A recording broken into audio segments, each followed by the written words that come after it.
永大溜冰场是国内第一座符合国际标准规格的一个室外型的一个200公尺的一个比赛场地跟综合型的一个练习赛道建筑物跟我们的一个训练赛道融入整体的一个景观特色那当然也考量到未来的一个停车空间跟我们的练习赛道跟我们未来的一个儿童运动的一个公园来做一个整体的结合，建筑物的一个配置的一个气候的一个考量跟风向希望能阻挡冬季北风创造一个适合练习跟适合小朋友游戏的一个游戏公园的一个部分永大溜冰场导入了一个节能设计手法包含屋顶的一个太阳能，还有雨水回收系统，然后还有包含我们的赛道的一个结构工程的一个强化让我们的赛道能够未来能够运用的一个更永续、更环保的一个做法来让我们的赛道能够更坚固也更耐用。我们的成绩一向在台湾各县市是那个排在前面的，长期来有它优良的历史。那我们滑轮溜冰场地说实在的不多，所以造成我们以前的选手也会流失了。杨和珍，他就是在世界大学运动会拿了5块金牌、1块铜牌以后，这个引起大家的重视。所以才争取前瞻建设的经费，盖了这个现在这个大湾这球场。那这个是第一个是世界国际标准的抛物线的做法，很好的场地，适合的场地，才能栽培更好的选手。那我相信这是一个开始了，不是这样就截止。以后希望在台南市有更多的场地。掌握市政3分钟，台南进步向前冲。这个滑轮场是在111年动工，112年完工。那短短2年期间，说经历了好几次的升级，所以经费也从原来的6980万，现在变成9420万，所以将近的增加了快3000万。当然了，我们是要求好了但是就是说也希望说，球场完工之后，这个运动场完工之后，能够大家好好善用，不要破坏它。因为这是非常昂贵的，而且设计是非常吸引全世界最新的，也是全台湾第一座合乎国际标准的这个滑轮场，所以我们希望用意是希望第一个培训最优秀的我们滑轮选手，那另外呢也希望说能够提供很多民众他可以让他们的小朋友能够有机会体验接触滑轮运动的这个项目，能够培养下一代的这个接班人。因此呢，它的设计兼顾专业，还有兼顾大众都可以使用。因此呢，维护盖是盖好了，维护要维护得好，这也是变成一个很大的责任跟这个工作。因此呢，我们也希望说，将来维护单位赶快决定了好，那我们可以让这个活动这个场地提供最好的，为市民以及为选手提供最好的服务。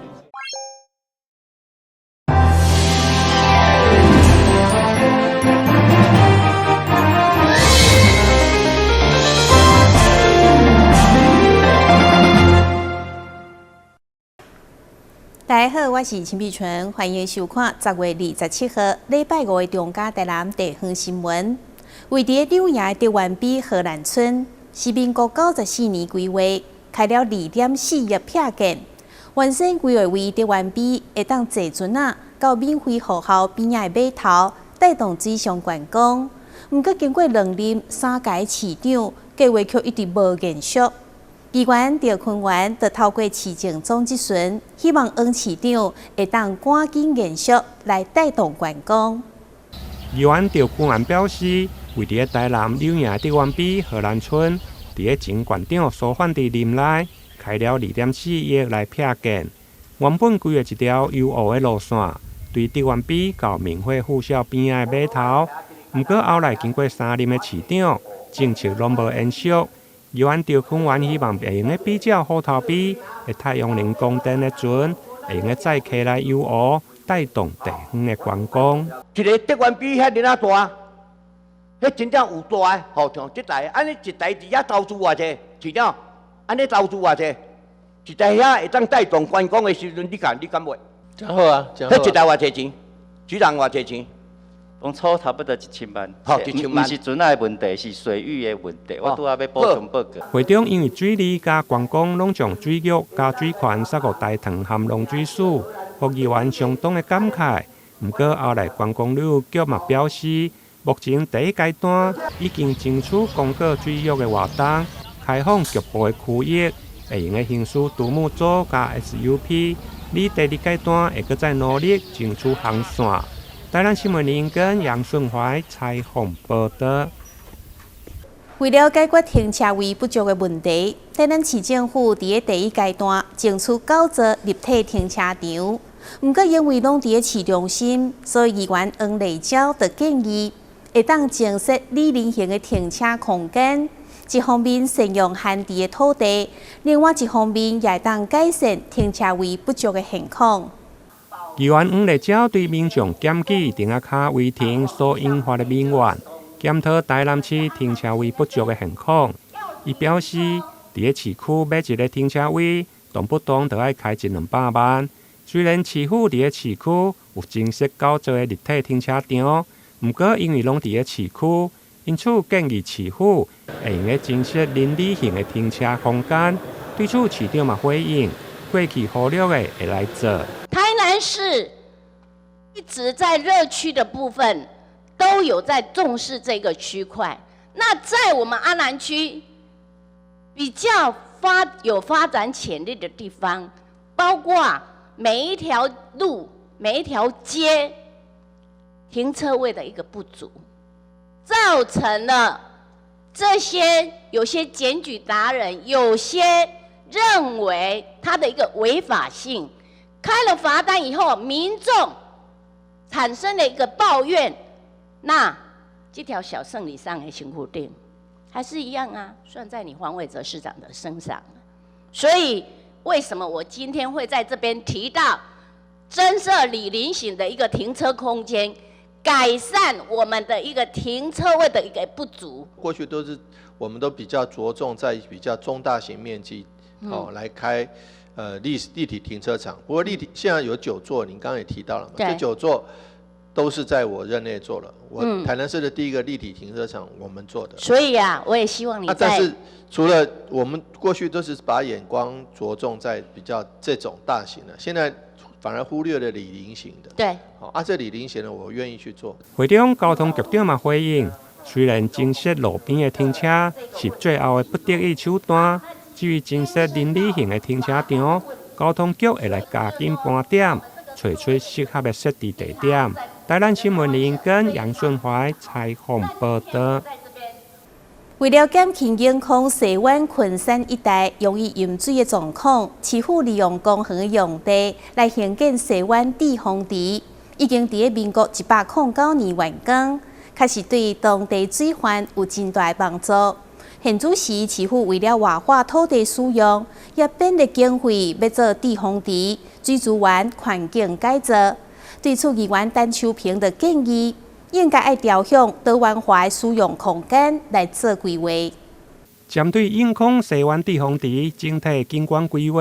市府水利局预计投入3500万，进行水资源环境的改造，包括改善池底的铺面。借由相关的休闲设施导入，增加市民多元化的活动空间。因此，议员陈秋平嘛建议，应该搁再增加地景式的游具，并且结合公园、撇建停车场，和整体地洪池发挥上大的效益。这个是你们所规划出来，你和本色会这规划，但是这规划确实是不错了，很好。但是我看到我们池底的篮球场，还有儿童游戏区，那么这些以外，我们街头广场还有亮点的意象，我们的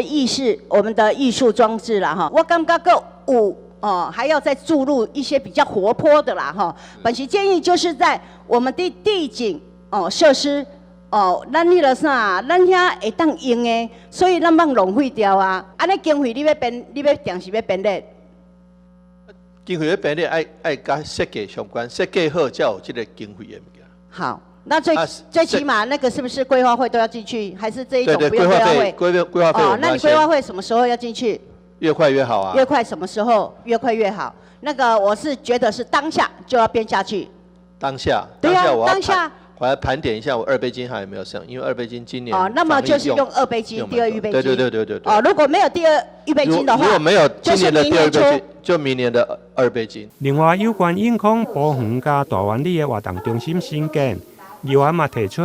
希望借由公设改变用地类别调整，提升活动中心的建片率，让民众有更好的使用空间。台南新闻林根、杨顺怀采访报道。近年来，伫个台语综艺节目真出名，音乐、演戏、甲主持各方面也受到肯定的艺人陈昭伟，受到台南应用科技大学流行音乐系邀请担任讲师，伊将家己丰富的舞台经验传授予学生，希望会当栽培出更加侪艺人名星。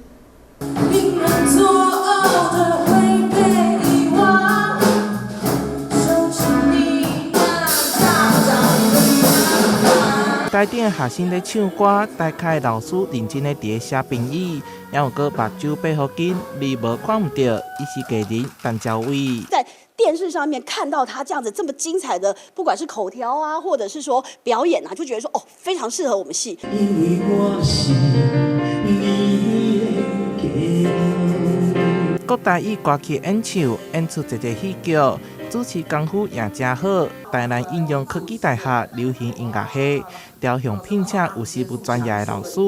高唱高演各高主持的陈昭伟，当然是首要人选。像我们在户外演唱的时候呢，对同学来讲可以传授很多的实际面的一个教学，然后包含在主持也好，或是活动的企划也好，其实这些对于流行音乐学系的学生来讲呢，它是一个非常需要的整合型的学习。我觉得应该是这样，大家有个认知，就是流行乐团的演奏它跟古典乐团比较起来，它一定的互动性一定要更高，否则你会无法凸显这个乐团在舞台上所存在的价值。为乐团歌曲风格建议，教团员主唱丽塔应该如何互动徛位，伫台顶讲评唔那非常专业，点出学生问题的时阵，搁袂互人感觉严肃，轻松的上课氛围，受到袂少学生的喜爱，互因学到袂少物件。我们觉得刚才上完老师的课之后，我们就是更知道怎么在舞台上面有展现我们的肢体。我觉得他说就比如说我 solo 的时候站位在交换的时候的问题吧，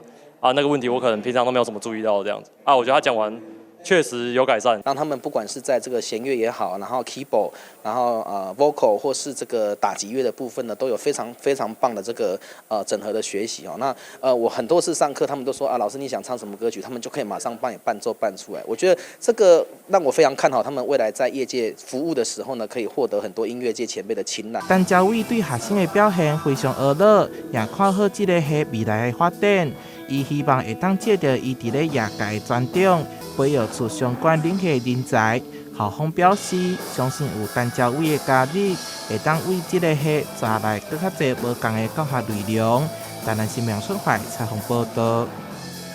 咱先休困一下，马上回来新闻现场。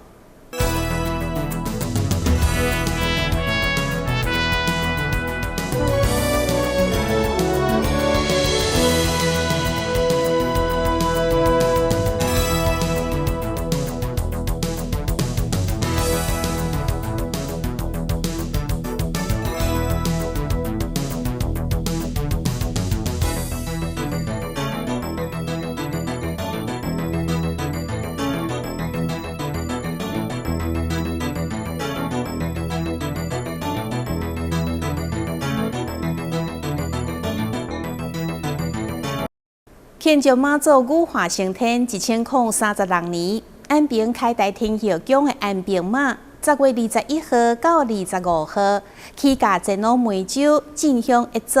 甲海内外100外间的宫庙共同参加海祭大典。安平开台天后宫也特别邀请安平道团王宏儒道长，伫现场讲天后祖师主持开光点睛的道教仪式，场面庄严隆重。天也未光，安平开台天后宫就由主委罗友礼带领，协同担市员罗坤浩、天后宫总干事林国明、常务委员黄敬月、张明忠、林立荣、委员陆玉美、何志忠、郑聪维、林景元、陈义荣、罗宏德、信徒代表李贤德、林仁燕、吴明勋等50人左右，一同随安平马起驾前往梅州，展开5天的一早进香行程。向妈做平行吼，来在这边，来需要定点吼，来中车信达吼。来到梅州，第一站就先来到莆田的文峰天后宫主驾，庙方也出动锣鼓夜灯迎接，并实行市中线大路，显示出双方的好交情。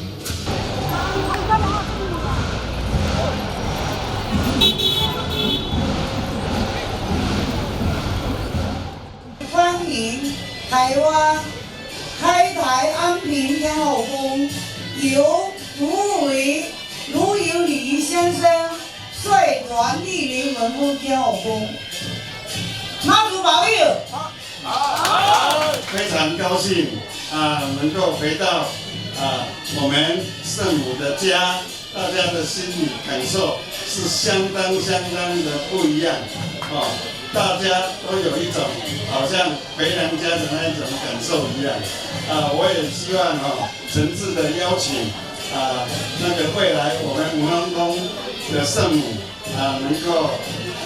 到我们安平天后宫。在这岁活动中，安平开台天后宫也送予现龙港天后祖师一座大型的龙凤玉露杯，为求慎重，开台天后宫特别邀请到安平道坛王宏儒道长主持开工典礼，难得一见的道教科仪，也在这岁一早活动当中造成不少话题。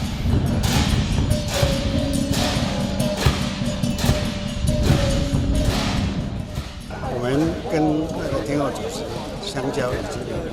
240几年，因为这个因缘由妈祖跟我们牵这个线，大家这样互相往来，一直到现在。今天看到我们天后祖师这个建设一天一天的那个完整的，我们感觉到非常的高兴。我们也希望我们跟妈祖大家同行在一起大家这个两庙的这个友谊也能够更加的稳固。因为这几年疫情终于今天等到我们疫情平息了，大家高高兴兴的举行一个非常有意义的点睛仪式，让我们仁爱永远和平，让我们两个宫庙千古鼎盛。安平甲现龙港天后祖师情感延续200多天不止，这次龙凤玉露杯的敬献，更为两地情谊更加添一笔。想要了解更多内容，请准时收看后一集的安平马梅州一早系列报道。记者张世伟在梅州的采访报道。刷倒来要带观众朋友来看飞鱼卵加入去甜点的创意料理，这嘛反转大家认为飞鱼卵只会当食咸的印象，到底滋味如何呢？做回来看麦。老板，我要1份飞鱼卵双麒麟。好。以香草冰淇淋做基底，放上1口飞鱼卵，顾客直呼好大方。很大碗，满一大口，比去兰屿的那边的飞鱼卵还多。赶紧吃上1口，甜中带鱼的鲜甜，究竟味道如何呢？我觉得，这个飞鱼卵有点咸咸的，然后不会跟冰淇淋的味道有冲突，然后它的口感很特别，它吃下去感觉会在牙齿里面弹跳，然后同时你又会听到飞鱼卵那个在嘴巴里面啵啵啵的声音。啵啵啵的口感在嘴中化开，增添冰淇淋的层次。业者将丰富的口感层次加以运用。这几年火红的法国甜点达克瓦兹内馅竟然也是飞鱼卵，颠覆了大家的想象。口感上又多了一个层次，就是你吃下去的时候不会只吃到达克瓦兹的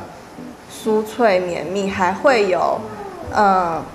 飞卵在你的齿唇之间啵啵啵的感觉。一样啵啵啵的口感，让这烤得恰到好处的蛋白饼有海的魅力。选择在正滨渔港创业，业者不止在食材选用在地，还有装潢也颠覆一般民众对甜点店的想象。爬上2楼，竟闻到淡淡的中药香，赋予中药柜、中药碗盆新生命。飞鱼卵系列的甜点与餐饮在这里发亮。它其实是一个我们中药店的一个柜子，然后上面的那一些药罐子其实都是放着不同的那个茶叶。不光是真的是展示品，它其实也是一个我们生活会用到的器皿。感受到老物件的生命力，业者创意运用，又将既有的好物与农渔特产结合，再创新火花。记者蔡小军基隆报道。国立海洋科技博物馆服务真济选蚵，每当解说员伫个导览解说时阵，讲到选蚵的品种，特别加入一寡俗称的名号，比如海猪肉、往来等等，拢互民众感觉非常的趣味，更加想要好好来了解这海洋生物。这一大片有厚度，俗称叫海猪肉的花环肉质软珊瑚，放远一看，超像巨大的杏鲍菇，软像杏鲍菇。它当把触手收起来的时候，又会像一块猪肉一样，所以我们又常常就称之为它为海猪肉。另外，这被称为米粉的树针叶珊瑚，粗厚的触手摇曳时，就像在沸腾的锅中翻滚。你能看它在水波摇摆，有没有像一个米粉这边摇来摇去？就像我们在烫米粉的时候，它虽然说是看起来软软，可是它下面还是有骨骼的结构。树针叶珊瑚在台湾的水族市场中是很常见的珊瑚种类，国际上的贸易量很高，算是水族界的人气王。还有海参界的漂亮宝贝海苹果正在觅食哦。这些以食物命名的有趣生物，在解说员的解说下变得好亲切、好有趣。还有，来看这从鼻子到尾巴被画上一条白线的，到底是什么鱼呢？我们一般小嘴看到呢，像尼莫或者像其他的呢，它都是以2条红色的柱子为主。然后这种呢，我们在分类上面给它属于取的名称叫做臭鼬家族。有没有看到它的这鼻端一直到尾巴有白色，就像白鼻心的纹路一样？因为这里面呢，它没有海葵，所以小丑鱼呢也会找其他的珊瑚来做共生的一个相处。所以你看到它们会在珊瑚里面也做磨蹭的动作，也会照顾珊瑚。原来是粉红小丑鱼啊！潮境智能海洋馆近期喜事连连，继海苹果产卵后，1楼潮间俯视缸也有东方星空宝宝诞生喽。这是全台第一次在人为环境下繁殖成功的案例。红鱼的亲鱼呢，就是它的爸爸妈妈大概养了2年多，然后开始陆陆续续的生产，一胎大概产下来1到2只左右。它是算是一个小型的红鱼，而且非常的可爱。它的成烘大概在盘径30到40公分左右，不像一般我们看到的大理石红那么的大。可是它就是小巧可爱，而且它红鱼的特征呢，都有陆陆续续的很明显的，我们可以看到，比方说它的雌雄的外表的那个性征，还有它著名的毒刺。像我们现在看到这边呢是公鱼，所以它的有个很长的交尾期，对。再来认识海底世界的丑小鸭。它小时候呢是一圈一圈的蓝色的条纹，蓝白相间的条纹，乍看这样像大鱼的眼睛一样，这是它的保护。那等它慢慢长大的时候，黄白，然后底色是深黑色的条纹。我们常常说它小时候丑小鸭，长大变天的，就是盖刺鱼的典型代表。它所以我们就又将它叫做变态。它小时候的形态跟长大不太一样。当它被你抓到的时候，它就用甩的，然后那个毒刺它的刺就会刺到你，对，所以这是盖刺鱼的最重要的特征。为什么它叫盖刺鱼？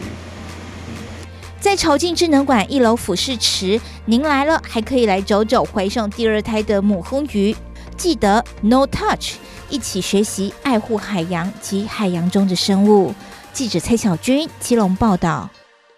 感谢你收看10月27号的中嘉台南地方新闻，我是秦碧纯，咱再会。